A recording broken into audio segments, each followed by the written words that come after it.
who I haven't seen for a long time, who taught me a lot about human rights. So if you ever wanted to know Ms. Bachelet, where I got my lessons about human rights, there's the man who taught me a lot. Thank you very much.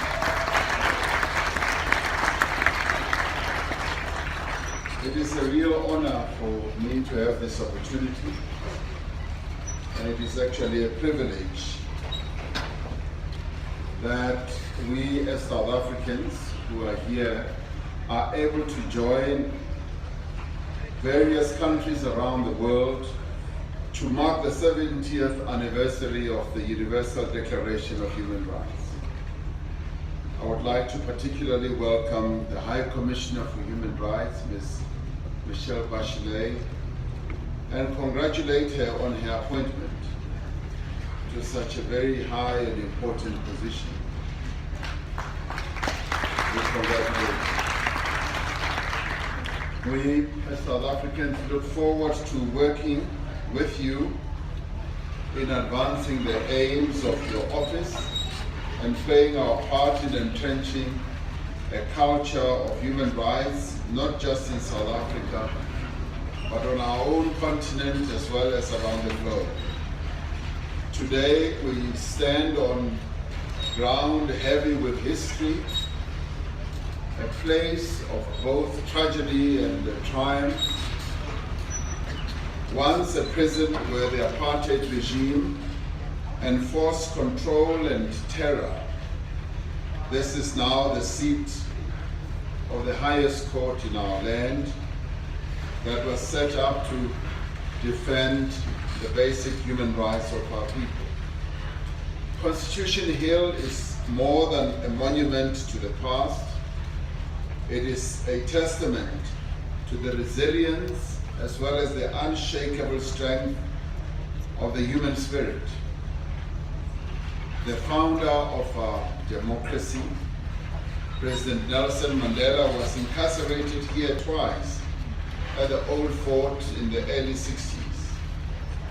When he returned decades later to open the Nelson Mandela Center of Memory and Commemoration, he spoke poignantly of his experience and of the former jail being turned into a place of commemoration so that future generations will remember that their freedom was built on.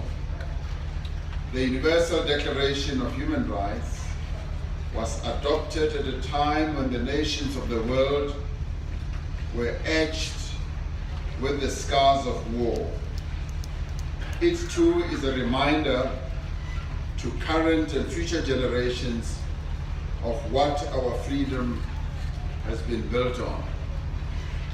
The values that it espouses of equality, freedom and dignity bind us together as the universal fellowship of humanity. They commit us to building a world that is free of oppression and discrimination. The Declaration is implicit in its rejection of movements, of organizations, in its rejection of ideologies and doctrines that seek to divide us.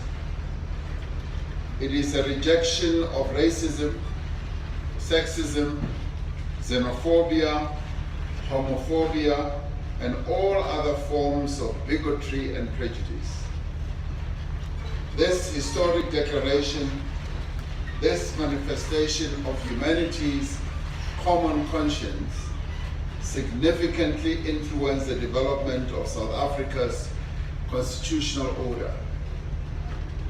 It is no coincidence that our constitution was signed into law by Nelson Mandela on the same day that the Universal Declaration of Human Rights had been adopted by the United Nations General Assembly 48 years earlier.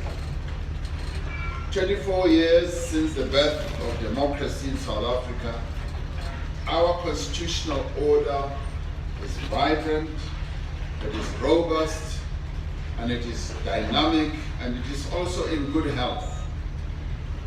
Our Constitution, with its Bill of Rights, underpins our actions as a government working hard to improve the material conditions of our people, to uphold the rule of law, and to safeguard fundamental freedoms.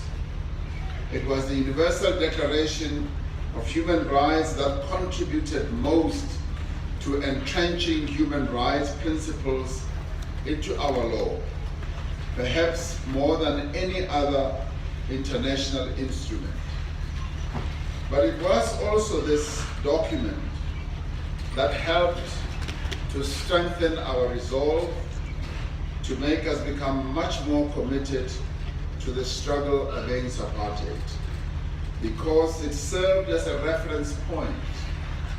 And as we continued to prosecute our struggle, we continue to realize that we are not mad. The world has adopted a document which we would also like to see embraced in our own country. I had the privilege of being part of the team that was given the momentous task of drafting South Africa's first democratic constitution. It was a heady and exhilarating time, but also a daunting responsibility. Across the table were some of our former enemies, the very people who had violated the rights of many of our people, representing political parties still firmly stuck in the past, a past where a racial minority enjoyed rights and freedoms to the exclusion and at the expense of the majority.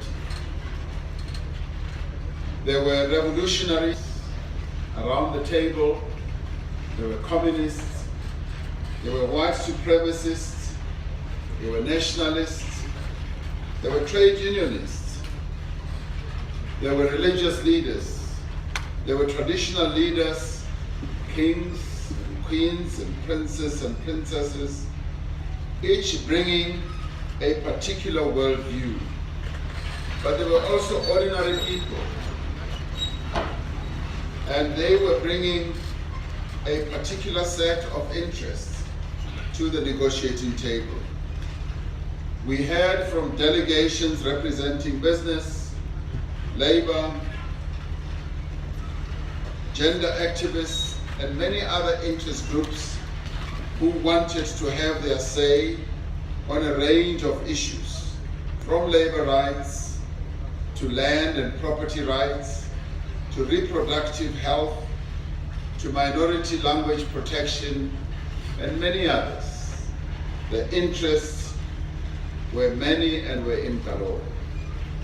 Foremost amongst our concerns was that the voices of the South African people should be heard.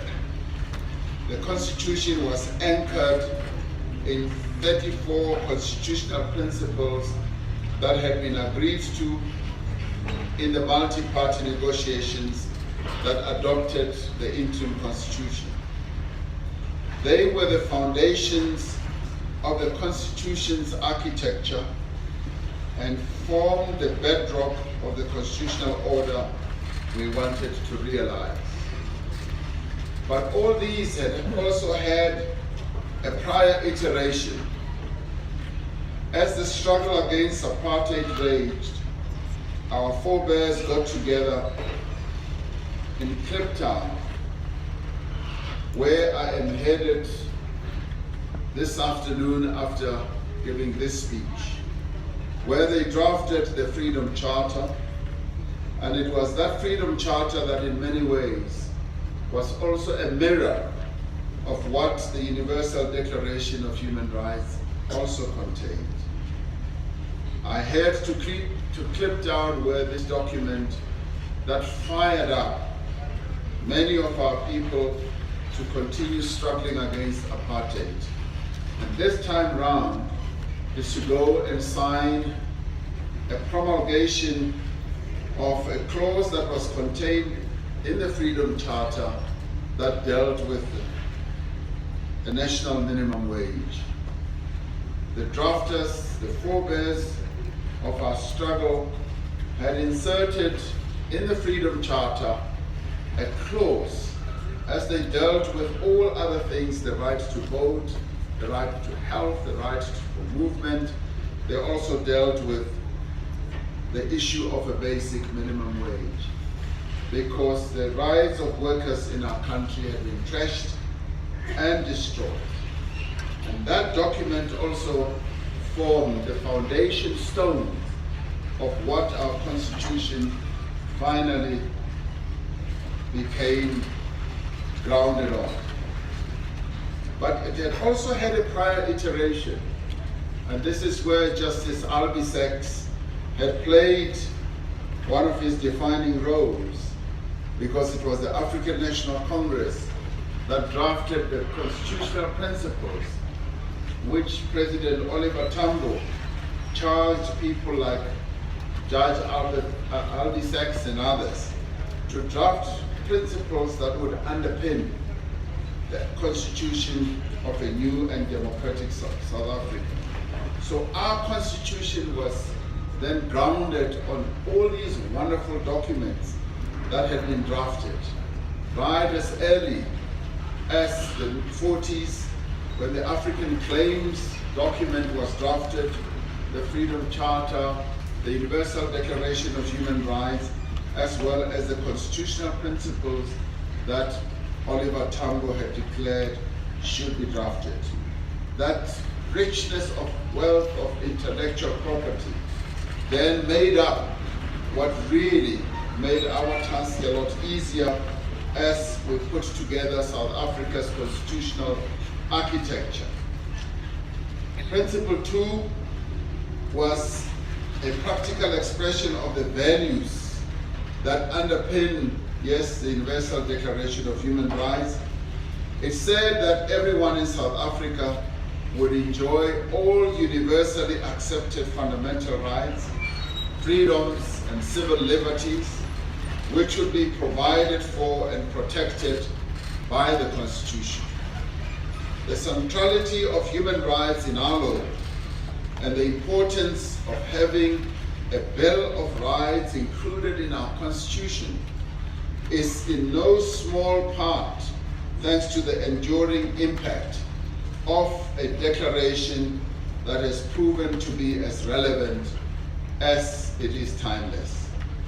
70 years since it was adopted, South Africa reaffirms its commitment to upholding this pact between the peoples of the world. The same collaboration and consensus that defined the period during which we drafted our first constitution is what we seek to harness even now.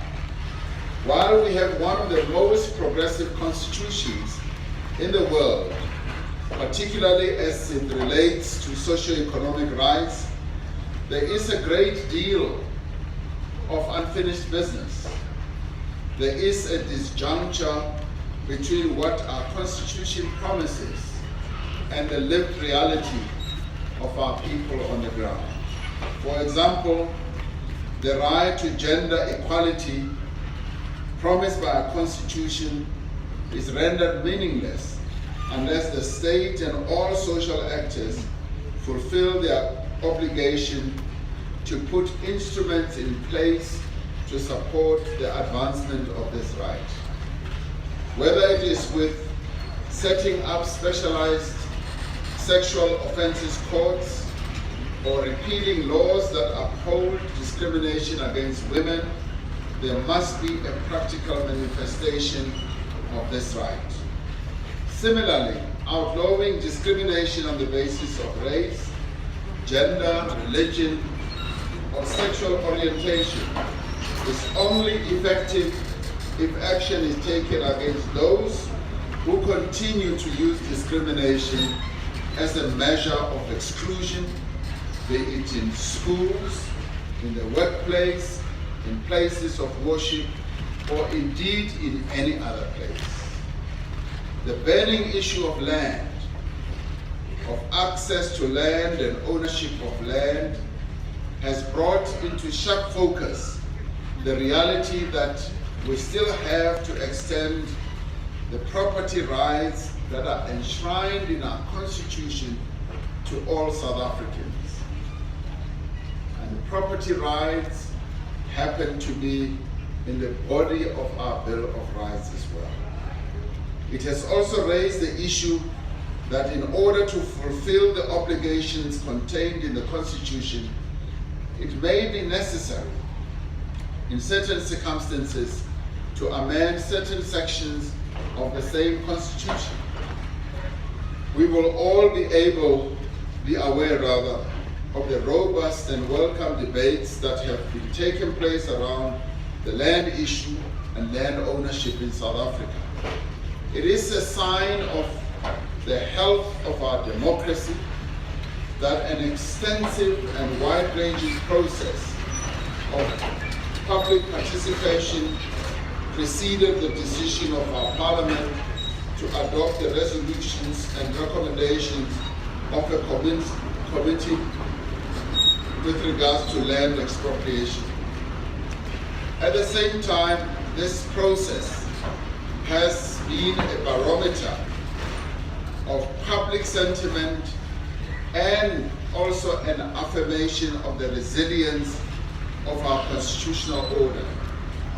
Our citizens have participated with a great deal of enthusiasm, showing that across the length and the breadth of the land, they still retain the utmost faith in our Constitution as the primary means by which their rights can be protected, by which their rights can be advanced and enforced.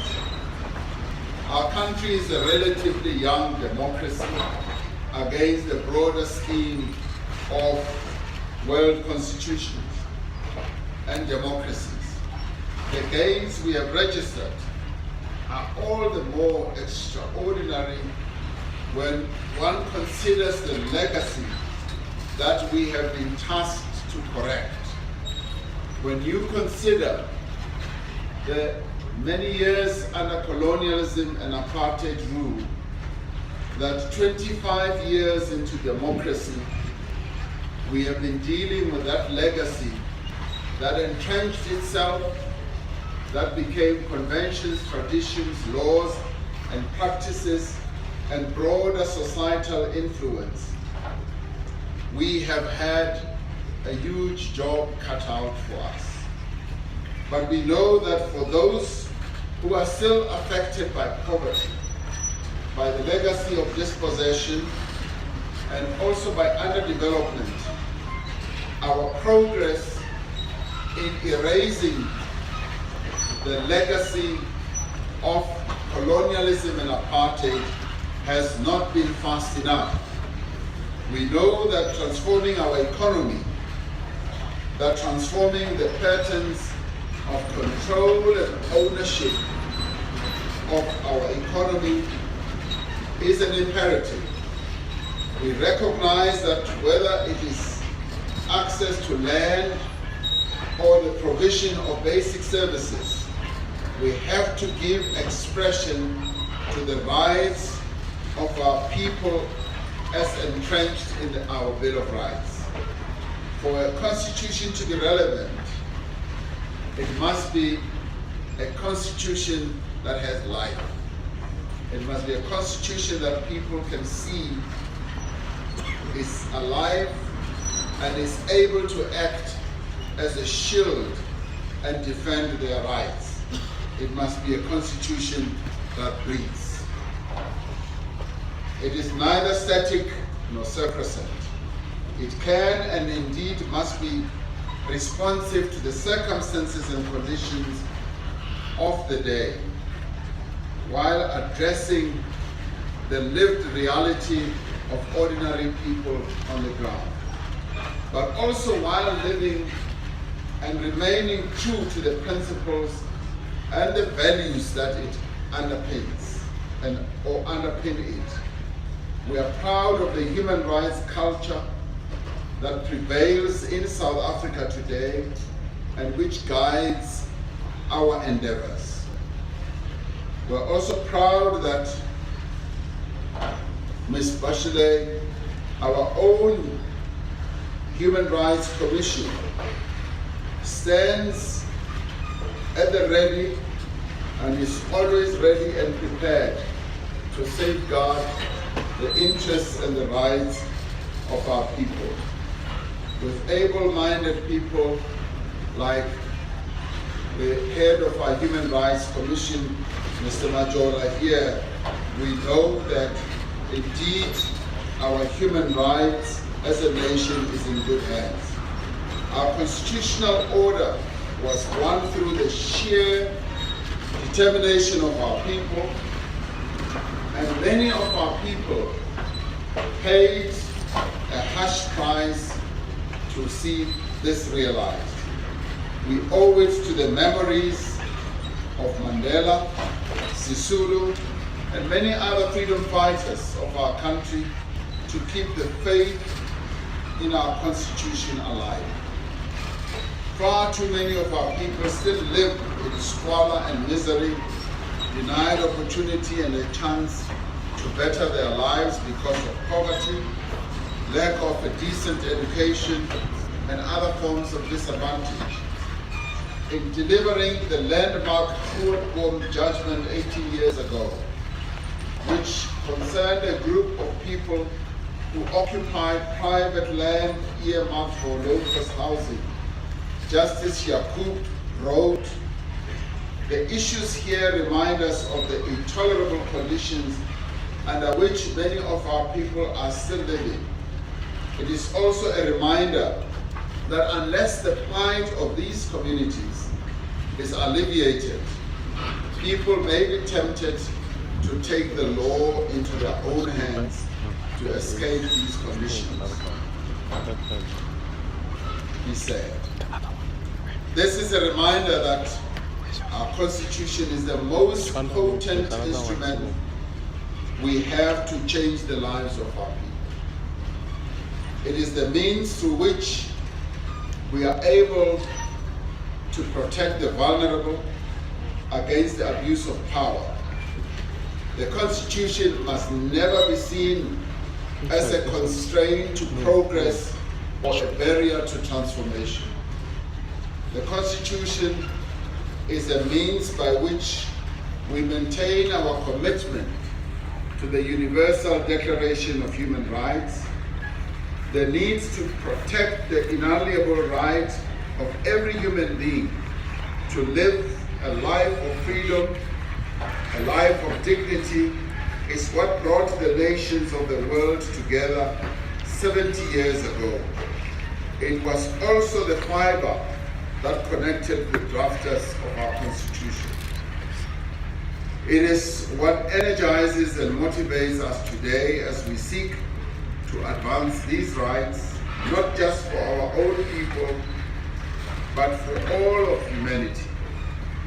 We should take great pride that a culture of human rights continues to take root across the globe, even in parts of the world once associated with repression. Human rights are universal, they are not relative. For as long as only some enjoy them and others don't, our task is not over. For as long as some still face discrimination, oppression, exploitation, none of us can be truly free. Let us therefore join hands in promoting human rights across the globe so that all people can enjoy the freedoms that we so dearly cherish, and so that we can breathe a better, fairer, and world to the generations that follow. Ms. Bachelet, the final paragraph of our Freedom Charter, which was drafted in 1955, speaks precisely to this issue when it says that these rights which we'll fight for throughout our lives, and we will use every means possible until those rights are achieved. Today we celebrate a great moment in the history of mankind, or humankind, that took place 70 years ago. At its essence, however, this occasion is not so much about the past. This should be about celebrating the future work that we are all going to do to ensure that we continue to protect and advance the human rights of all of humankind. Thank you very much.